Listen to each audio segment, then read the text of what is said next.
Can you introduce yourself? Nama saya Yuzuki. You are from Japan. Dari Jepang. Nama saya Lisa. I'm from Russia. Oh, Rusia. Yeah. Oh, dari Rusia. Nama saya Leo, Jepang. Hai. Begitu. Oh, beda negara. Beda negara Iya, kan ini. beda Arigatou negara. gozaimasu.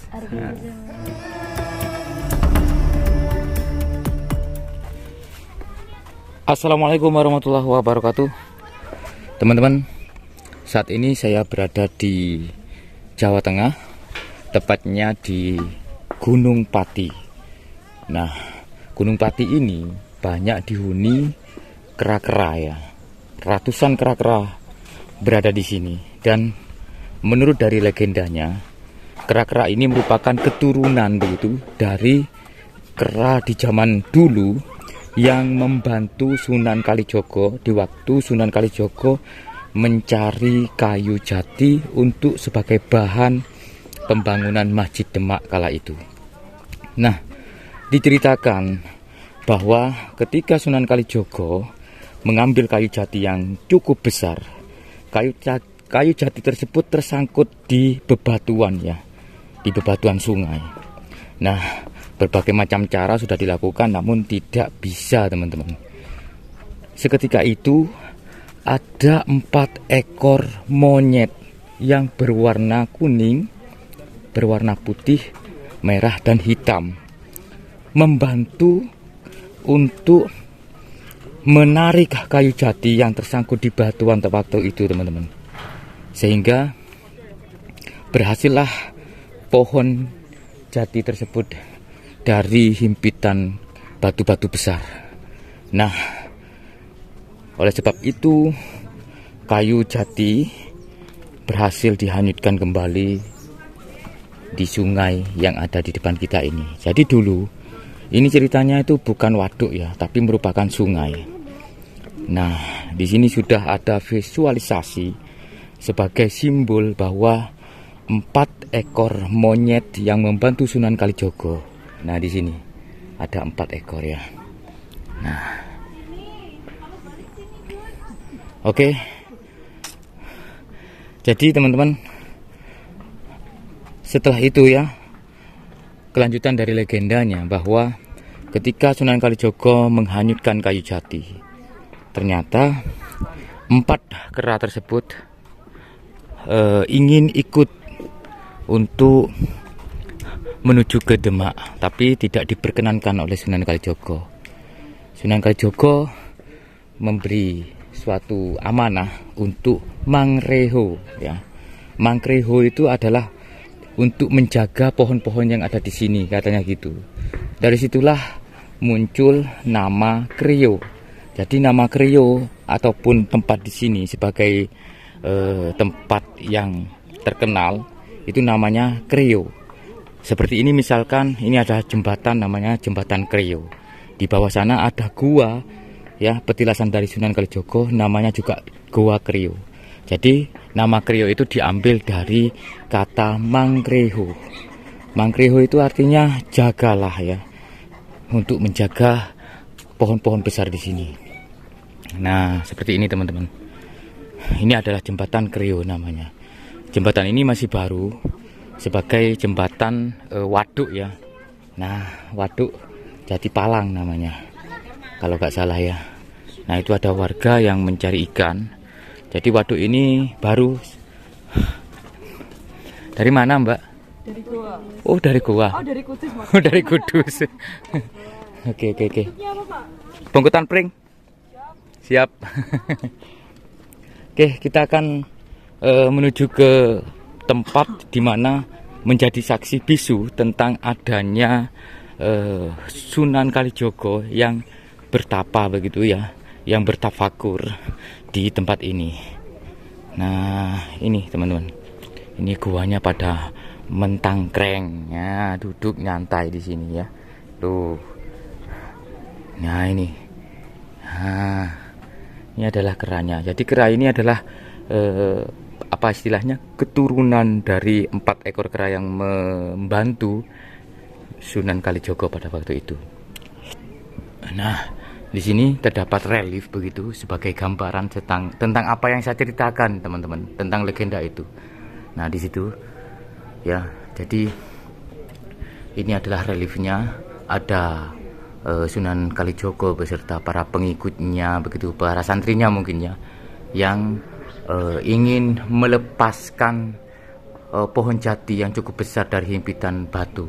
Disitulah terdapat kera yang membantu. Nah, seperti ini teman-teman. Oke. Nah, ini. Ya. Bahkan di sini digambarkan ada sosok yang memegang kapak begitu ya, untuk menebang pohon jati. Oke. Seperti itu ya. Wih, anginnya sepoi-sepoi.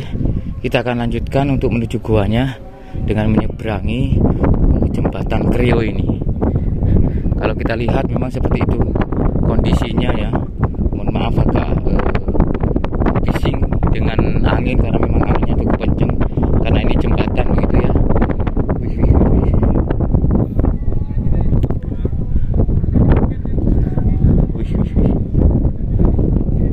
Mungkin tersangkut di sungai ini ya teman-teman.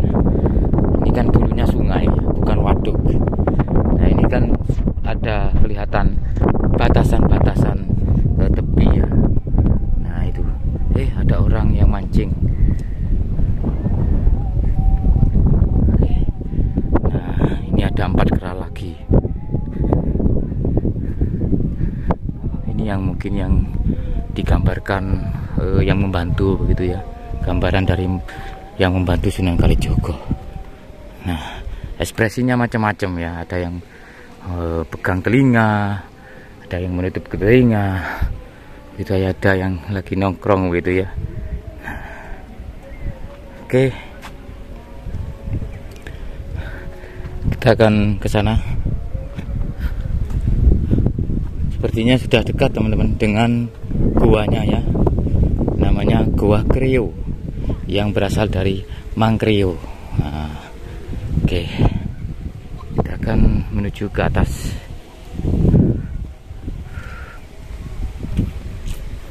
Ini jadi banyak sekali kera-kera ini, ratusan kera. Lu. Oke, kita menuju ke guanya. Ini sudah dekat sepertinya. Wih, adem kalau di sini.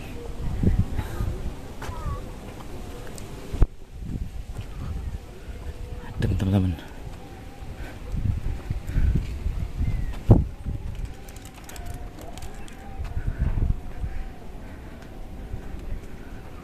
Oh itu sudah dekat itu. Itu ada teman saya. Oke. Teman-teman kalau mau ke sini nanti cukup saja Google, maksud saya searching di Google Maps ya, Gua Kreo begitu ya. Untuk tiket masuknya murah sekali. Ternyata ini di bawah tebing ya. Ini tebing batu seperti ini.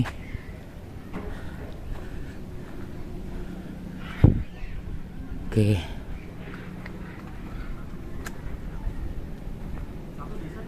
Ternyata ini Bendungan Jati Barang namanya. Nah, itu ada tulisan Bendungan Jati Barang.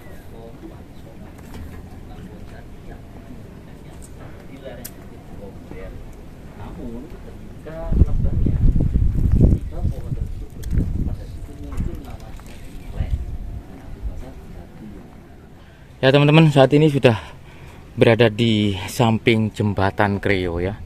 Nah ini memang berada di bendungan, namanya Bendungan Jati Barang. Namun di sini masih kami dapati kera-kera begitu ya. Nah seperti ini ya, ada ratusan kera di sini teman-teman, yang dipercaya merupakan keturunan dari kera yang membantu Sunan Kalijogo di waktu pohon jatinya tersangkut di batu sungai yang ada di depan kita saat ini. Ini adalah sungai dulunya, bukan bendungannya. Jadi bendungan ini baru gitu. Nah seperti itu. Dan ternyata di sisi lain di sini terdapat gua juga, namanya Gua Kreo ya. Nah, ini ada Gua Kreo. Kita coba baca sejarah dari Gua Kreo ini ya. Ternyata ada hubungannya dengan asal usul dari nama Jatingaleh, satu desa di Kecamatan Candisari. Diceritakan bermula ketika Sunan Kalijaga tengah mencari pohon jati untuk dijadikan Sakatiang Masjid Demak pada waktu itu. Nah, tokoh Wali Songo kemudian menemukan pohon jati yang diinginkannya di lereng Bukit Gombel. Namun ketika mau menebangnya, tiba-tiba pohon tersebut berpindah tempat, teman-teman. Dari situlah muncul nama Jatingaleh dengan arti bahasa jati yang berpindah. Nah, Sunan Kalijogo lalu mencari pohon jati yang berpindah itu dan menemukannya di suatu daerah yang sekarang bernama Kreo.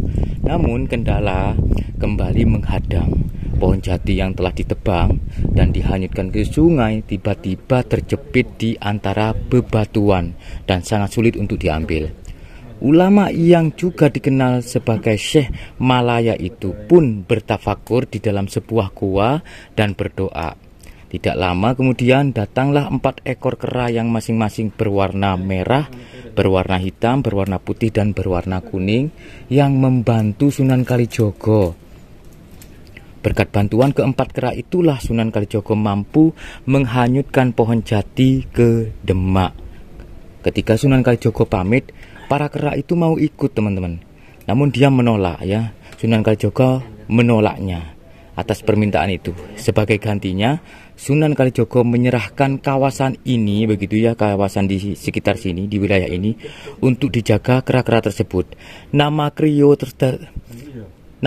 berasal dari kata Mangkreo yang berarti jagalah atau peliharalah. Nah, keempat kera itu akhirnya berkembang biak dan menghuni kawasan Kreo hingga sekarang. Seperti itu, teman-teman. Dan ini adalah Gua Kreonya ya. Kita coba naik ya, melihat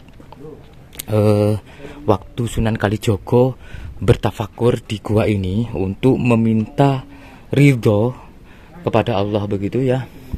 Meminta ridho kepada Tuhan Yang Maha Esa atas masalah karena pohon jatinya tersangkut di batu besar. Ini adalah tempatnya, teman-teman. Kita coba masuk ke dalam ya. Nah, ternyata dalam. Wih, ini tingginya kisaran setinggi orang dewasa, begitu ya. Kita coba masuk. Dan sepertinya gua ini cukup dalam juga ya. Oke. Wih, ini batu-batunya pada berwarna putih. Dan di bawah sini seperti ini keadaannya. Oke, kita coba masuk terus, teman-teman. Nah, bismillah. Wih, di sini mungkin ya beliau Sunan Kalijogo bertafakur, saudaraku, bertafakur, meminta kepada Tuhan Yang Maha Esa untuk bagaimana masalah ini terselesaikan, begitu ya. Ternyata gua ini kisaran kedalaman 7-10 meter, teman-teman. Dan mungkin duduk di sini ya, duduk di sini. Nah, ini kan seperti singgasana, begitu ya. Nah, ternyata ada bentuk ya. Ini bentuknya seperti kepala naga. Wih, ini seperti kepala naga, saudaraku. Dan ternyata di situ ada arca. Nah, itu ada arca di situ. Kita coba dekatin ya. Nah, ini arca Hanuman ya. Kalau melihat dari kondisinya ini masih baru, artinya bukan arca peninggalan ya. Mungkin pengelola di sini membeli arca terus ditaruh di sini sebagai simbol bahwa Sunan Kalijogo memang ada hubungannya dengan kera yang membantu ya, yang membantu mengambil pohon jati yang cukup besar yang tersangkut batu di dalam sungai. Ini ada kerja ke arca Hanuman. Dan di sini kami dapati bekas bunga. Mungkin ada orang ritual di sini, saudaraku. Ini sudah kering ya, udah agak lama mungkin. Ini. Monggo. Ngapunten nggih. Ikut gabung ya. Gak apa-apa, Pak. Nggih. Jadi ini adalah pengunjung. Ya, cuman bertiga, Pak. Iya. Dari mana, Pak? Cilacap. Cilacap. Oh, Cilacap. Jauh juga yo. Jauh. Saya Jawa Timur. Oh ya timur. Mojokerto. Oh Mojokerto. Dari mana Pak? Dari Mojokerto. Aku Kediri Pak. Oh, Kediri. Tanggaan kita. Ya inilah namanya Goa Krio ya. Sendirian ya? Berlima, Pak, sama teman-teman yang di luar sana, ya. Insyaallah. Gimana yo lek malam hari yo. Suasana mistisnya masih kuat ini. Cuman ada vandalisme ya. Tuh ada coretan-coretan di situ yang mengurangi historis dari sejarah ini ya, tempat ini. Gak boleh itu. Ya Allah. Nah. Ngapunten nggih, kula tak riyen nggih. Ngapunten. Monggo, pun lanjut. Ngapunten Mas nggih. Oke, teman-teman, kita keluar ya. Sumuk. Karena memang ventilasinya cuman ini saja, satu ini saja, dan ini berhadapan dengan sungai apa waduk ya atau bendungan. Nah, oke. Kita keluar. Iya, kita keluar. Jadi teman-teman, kita saat ini bertemu dengan pengunjung begitu, yang dimana pengunjung itu adalah suatu relawan ya. Apa istilahnya itu, memelihara kucing liar begitu ya, memelihara kucing liar. Nah, ini adalah orangnya. Kita bincang-bincang sejenak ya. Di Semarang itu berkaitan dengan kucing jalanan. Jadi kita semacam rescue kucing gitu. Kalau biasanya kita pergi ke tempat-tempat yang banyak kucing gitu, Pak.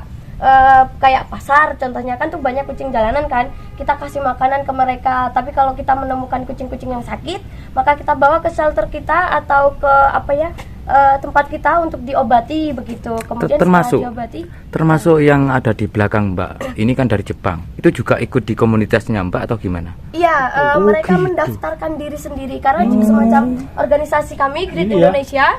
Grid Indonesia. Ini ya. Ya, organisasi kami membuka semacam pengumuman gitu ya. Pengumumannya adalah kayak kita ada proyek kucing jalanan. Siapa yang mau ikut silahkan datang begitu. Silahkan ikut proyek kami. Nah, pengumuman kami kita sebar di seluruh dunia. Jadi tidak hanya Indonesia, Jepang atau Rusia aja. Jadi seluruh relawan di dunia bisa melihat pamflet tersebut. Bagi yang mau ikut, maka mereka akan mendaftarkan diri ke organisasi kami. Jadi ya nggak melulu Jepang, nggak melulu Rusia, bisa jadi dari Jerman, bisa jadi dari Italia, Prancis. Yang kalau ingin daftar mungkin dari email atau apa, lewat apa? Bisa lewat Instagram kami grid.indonesia atau GREAT.Indonesia. Oke. Ya, atau website kami juga. Jadi tinggal kontak kami lewat DM, website juga ada email yang tertera, jadi bisa kontak kami. Boleh perkenalkan nama-namanya dari satu persatu? Boleh, bahasa Inggris ya Pak ya? Yoi. Can you introduce yourself? Nama saya Yuzuki. You are from Japan. Dari Jepang. Nama saya Lisa. I'm from Russia. Oh, Rusia. ya. Nama saya Leon. Jepang. Hai. Begitu. Oh, beda negara. Beda negara Iya, kan ini. beda. Arigatou gozaimasu. Tuh. Oke. Terima kasih. Jadi ini ceritanya liburan dulu atau sudah stay di Indonesia sudah berapa hari? Kita proyeknya udah jalan 2 minggu. Jadi tinggal hari ini dan besok, lusa atau 2 hari lagi mereka udah balik ke negara masing-masing karena proyek kami hanya 2 minggu.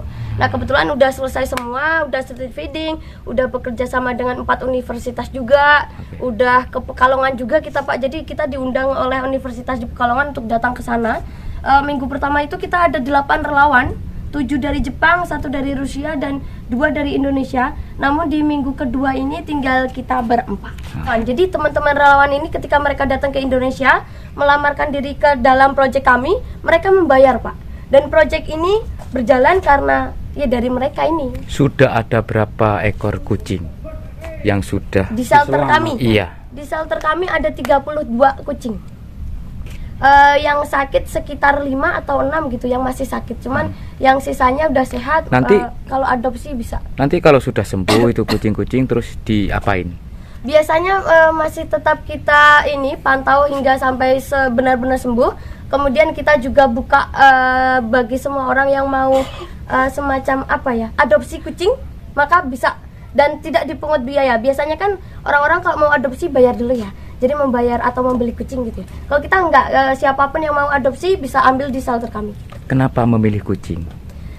Untuk saat ini memang fokus kami hanya kucing karena kebetulan mitra lokal kami atau partner kami yang bekerja sama dengan Great Indonesia itu pecinta kucing. Jadi mungkin kedepannya kalau ada komunitas-komunitas pencinta hewan yang lainnya kita bisa bekerja sama bareng gitu.